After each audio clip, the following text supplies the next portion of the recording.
Front ইঞ্জিনের Higer বাসের engine sound শোনাবো এই ভিডিওতে। দেখতে পাচ্ছেন ফ্রন্ট ইঞ্জিনের একটি হাইগার বাস যেটিকে নন এসি করা হয়েছে, এবং এদিকে দেখতে পাচ্ছেন জেদ্দা এক্সপ্রেসের একটি রেয়ার ইঞ্জিনের হাইগার বাস। দুটোই চাইনিজ বাস, একটার ইঞ্জিন সামনে এবং একটার ইঞ্জিন পিছনে। এটা হচ্ছে ফ্রন্ট ইঞ্জিন হাইগার বাসের ড্যাশবোর্ড দেখতে পাচ্ছেন, এক্সেলেটর দেখতে পাচ্ছেন, ক্লাস, ব্রেক এবং পুরো যে ড্যাশবোর্ডটা সেটি দেখতে পাচ্ছেন, এবং হাতের এই পাশে দেখতে পাচ্ছেন 6 গিয়ার শিফটের একটি গিয়ার লিভার।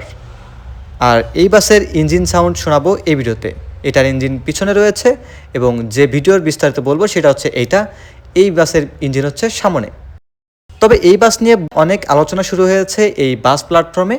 চলুন শোনা যাবে আজকের এই ভিডিওতে বাসের সাউন্ড। গ্যারেজ থেকে একজন মেকানিক আমাকে দেওয়া হলো বাসের যে সাউন্ড সেটি শোনার জন্য, মানে বাস স্টার্ট করবে, স্টার্ট করার পর আংশিক যে অবস্থাগুলো সেটি দেখাবে। এটা হচ্ছে বাসের ইঞ্জিন, দেখতে পাচ্ছেন হিনোর একটি ইঞ্জিন ব্যবহার করা হয়েছে এই বাসটিতে।